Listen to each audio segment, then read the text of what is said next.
So I've added a new car to my collection, and it is a little bit different than all of my other vehicles in the sense that it is a zero emission, 100% electric car. This is the Nissan Leaf. I picked this up a few months ago, and I really just want to talk about why I'm actually just falling in love with this car. The different things that I like about it, some of the things that I don't like, and maybe even dispelling some myths that you might be thinking about if you were to consider buying an electric car. So just want to talk about a few things, and this is an overview of an electric car, not necessarily the Nissan Leaf. There are a lot of cool features about this car that I'm really going to kind of not talk about in this video, but maybe do a video on the Leaf specifically at a later date. So let's get started. Now, the most obvious benefit to owning a 100% electric vehicle is that it doesn't take gasoline. You never have to fill it up, you never have to stop at the gas station. However, you do need to charge it. Now, every car is going to come with what they call an emergency charger or a slow charger. That'll just be probably in a little package in the back of the vehicle. And when they say it's a slow charger, it absolutely is. It could take anywhere between 10 and 13 hours to charge the car from a zero charge. However, there are multiple levels of chargers, some of which you can actually get for your home. Now, the one next to me here is a level 2 or 220 volt charger. Now, this is a wall mount charger. You can get these really all over the web or even at Home Depot, but we actually picked ours up from Clipper Creek. They create a really good product, and it was a lot more cost effective than the competition. So we went ahead and grabbed this mount, mounted it up, and we wired it into a 220 volt right inside of our garage. Now, the beauty of this, well, a lot of things. First of all, it charges a lot faster. It takes it from 13 to, I don't know, probably 6 or 8 hours. You don't have to take the charger out of the back of the car all the time. You can leave that in there for, actual emergencies where you need to charge it, anywhere around the country. That's just a regular 110 volt. And then also, it's kind of out of the way. It's on the wall. You just pull into your garage and you just plug in your car. How you plug it in? Well, glad you asked. It's very easy. The Leaf simply plugs in right in the front of the vehicle, right underneath the emblem. Now, you have a few options. Obviously, you can open it from inside of the cabin, but there's also a button right on your keyless remote. So if you just hold that down, this emblem pops up. And in here, we actually have two options. Now, not every Leaf is going to have two options. This here is the 220 volt or level 2, and this is actually what they call a DC quick charge. This is a charge that will very, very rapidly charge your car, certainly less than an hour for a full charge. Now, you really want to avoid using these. It's not healthy to be charging it that quickly, but not to get into too many details. You really want to prefer to use the 220 level 2 or level 1. Now, we're just going to grab our charger from the from the garage, and you simply just plug it in. And really that's it. You'll have an indicator on the dash of the car, and then of course, in your actual instrument cluster, it tells you the exact charge of the vehicle. When it's done charging, you literally just pull it out, and you go hook it back up to the wall. It's that easy. Now, it's great that you have a charger at home, but what about when you're out and about? Well, I'll tell you what, over the last few years, the amount of actual shared chargers just kind of out in public has really, really grown. Now, I live in the Orlando area, and here there's a lot of chargers available. Also, you can get some apps for your Android and iOS devices and even Windows Phone that will show you where the shared chargers are. A lot of holistic companies, a lot of health food stores, even some gas stations are starting to put them in. That's really, really nice, actually. I mean, our local mall has a charger where we can just pull up, plug in, and it's entirely free. Our local Whole Foods has one. You drive up, plug in, go grocery shopping, and you're getting a free charge while you go grocery shopping. It's really nice. So there are really 3 major apps that you can download. Just kind of search for PlugShare or electric car charging on your Android or iOS device, and you'll see all the apps available. But once your car is actually charged, how does it drive? Well, pretty awesome, it turns out. Now, really what I was worried about when shopping for this car was two things. Is it really, really slow, right? Because that's something you kind of expect. Or what's the range, right? Like, how far can I drive before I have to actually go and charge it up again? Well, I was pleasantly surprised at both, honestly. As far as range, it really, really depends on how you drive and what amenities you're using in the car while you're driving. Now, on the dash, I'll show you later, it tells you your range. It tells you how far you can go. It's much like a gas gauge, but also it's shockingly peppy. It's very, very surprising how peppy this car really is. It really gets up and goes. Now, that really has to do with direct drive motor, right? So you have an electric motor, and there's really no transmission in this car. It's literally just an electric motor, and it just goes right into the wheels for all intents and purposes. I may be simplifying the process, but the idea is it doesn't go through a transmission, and it's just on or it's off. So in a regular internal combustion motor, you kind of have to build up the power. You have a power range, right? Now, in this car, you kind of just, it's on or it's off. And in the Leaf in particular, there is an eco mode, which generally speaking, in a normal vehicle, all it usually does is change shift points, right? It changes where your automatic transmission changes gears to kind of give you a more sporty or a more economical ride.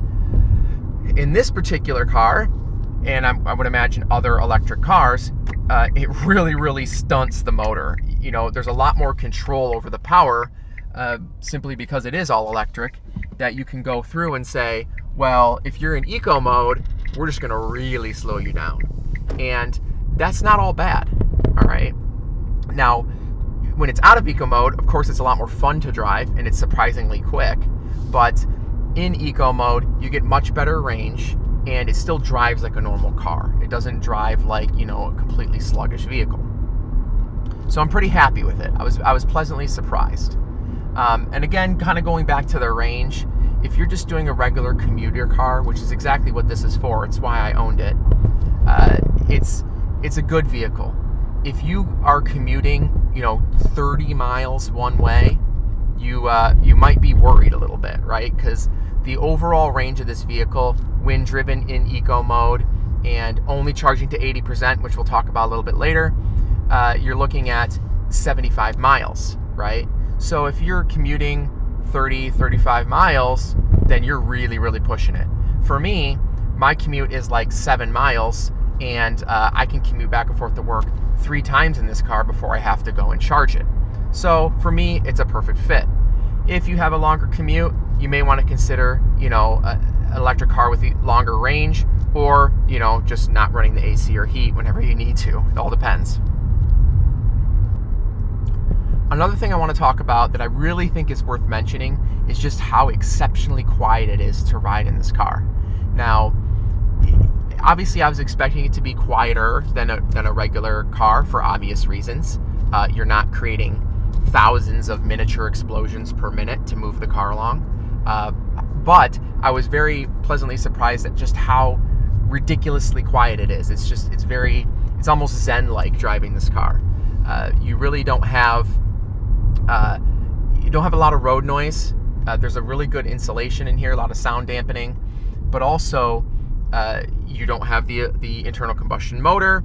And then thirdly, obviously, when you're creating an electronic car, you're going to want to make sure that it's very aerodynamic. You want to reduce resistance. So really a side effect of that aerodynamic design is that you don't even really have a lot of wind noise either. So even on the freeway, it's a really quiet drive. Now, as far as the ride quality, in my mind, there's kind of two types of cars, right? There's the type of car where you feel everything on the road, right? So in sports cars or trucks, you feel every little crack. You hear a lot of road noise. When you turn, you feel that turn. You feel some resistance. You really kind of feel one with the road, so to speak. Now, and then on the other side, you have like luxury cars, right? Where you're driving on a cloud. You hit a pothole, you barely notice it. When you turn, there's no real resistance. It's just sort of, you're just turning a wheel and the car turns. And it's also very quiet. Well, I would say this car's, somewhere in between. It's certainly leaning on the more luxury car side where, you have the electric power steering, right? Obviously no pump. So it's got that very kind of fluid motion when turning the wheel. And then also, again, it's just very, very quiet. And it's got a really decent suspension, and you're not really feeling the road. So you kind of got more of that lofty type feel, more of that disconnection that you feel with some of the higher end cars, which is great for me. Some people don't like that. Some people, they really like to feel the road. They really like to get that truck feel or that, sports car type feel. If that's what you're looking for, this may not be the right option for you. Now let's look at the dash and kind of just explain some of the features of a car that you wouldn't normally expect, or you certainly wouldn't see in a normal internal combustion vehicle. Now, looking at the dash, you're going to see two separate screens. Now, the top screen is just your miles per hour, a clock, your temperature, and then this little kind of cute eco thing that it does. This is a gauge of how economically you're driving. Now, as you drive, economically, it builds little trees. So as you can see during our ride, we built most of one tree. And then if you build multiple trees, they just kind of stack up next to each other. Whatever. It's a little kitschy, but it's fun. You can do your thing. On the lower screen, you have two major dials. On the left side, that's your battery temperature. Now you really want to make sure that it's in good shape. There is a fan system built in. There's a cooling system.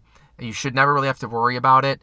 My only recommendation with that is that if for whatever reason you do see it in the red, certainly stop the vehicle and figure out what the deal is. In the top, you see your power. That's really just kind of like a tachometer from a normal vehicle, only it has two sides instead of one.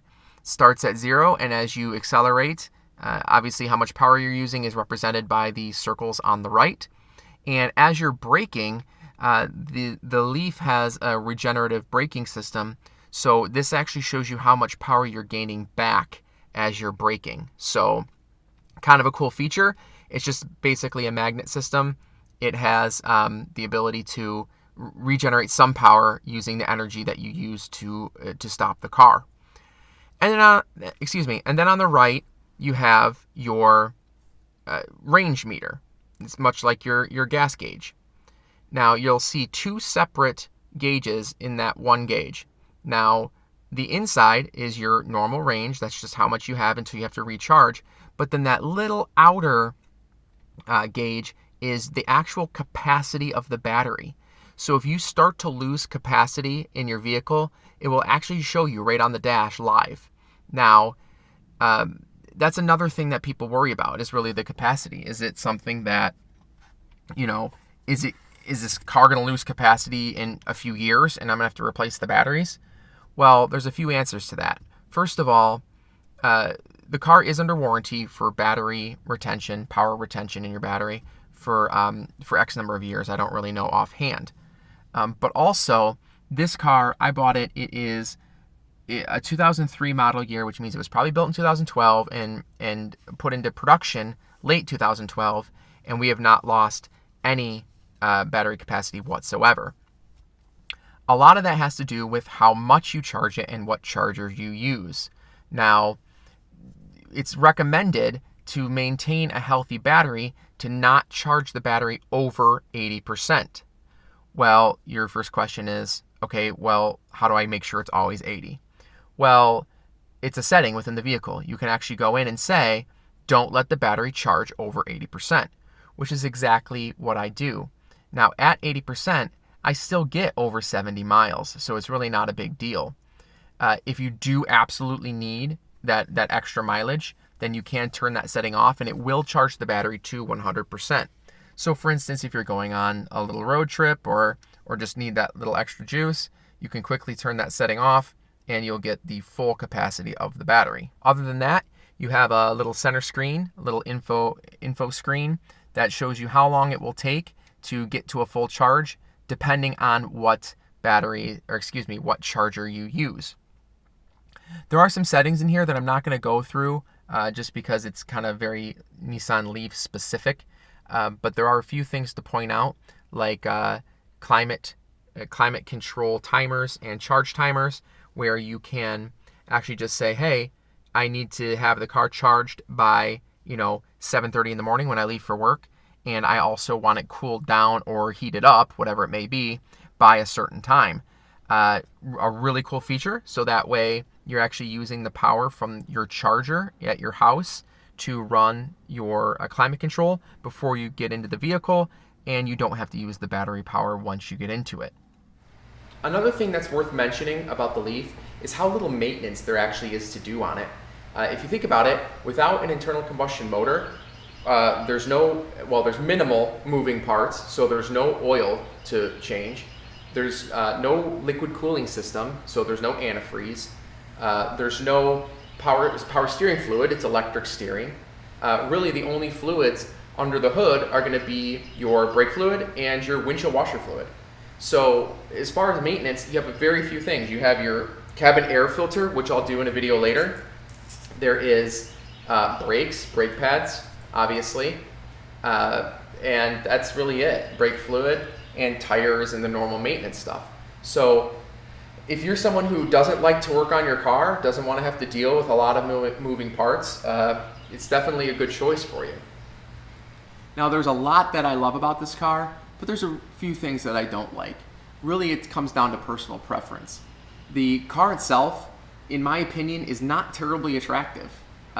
It's got a weird body design, and you can tell that aerodynamics took precedence over just looking attractive. Also, the radio, my gosh, the radio is absolutely terrible. For an MSRP of over $30,000 on this vehicle, I expected a radio that sounded a little bit better than like a 1980s bedside radio alarm clock. It's just terrible. Other than that, though, the inside is pretty attractive. You have some nice amenities, heated seats, backup camera. It's pretty spacious for 4 people with a lot of cargo room. So there really is a lot to love. But in conclusion, is this the right car for you? Well, there's a lot of nice things about electric cars, but really, for me, I live in a city. Everything is very, very close by. I can drive this car for up to 4 days, commuting in, back and forth to work and going out with it before I have to charge it. If you live in a commuter society, or a commuter community, if you will, where, everyone kind of goes 20, 30 miles to go to work, then, it may not be the right choice for you. Also, these cars may act very differently in colder climates. Now, I'm from Michigan, but I live in Florida now. Keeping the batteries cool is not really that much of a challenge, right? You turn on the car, the fans turn on. Batteries, I know, will certainly act differently when it's cold out. For instance, when I lived in Michigan, sometimes it would be -15, -20 degrees. I can guarantee you that a battery is going to act very, very different in -20 degrees versus 90 degrees, in the positive. So things to consider, but as an everyday car, it's great. I have it as an additional car, so I think that's also worth mentioning. I have not gotten rid of any of my other vehicles. I still have a Fiesta, my Xterra, and my motorcycle. So it's definitely, I'm not speaking from the perspective as this being my only car, but what I can say is for the last few weeks, it has been the only car I've driven. So it's not really, I haven't just kind of constantly swapped out. Overall, if you have any other questions about it, certainly hit me up in the comments. I'd love to talk about it. Just any questions about the car itself, anything that I didn't show in the video or didn't talk about, let's talk about it. So thanks for watching and have a great day.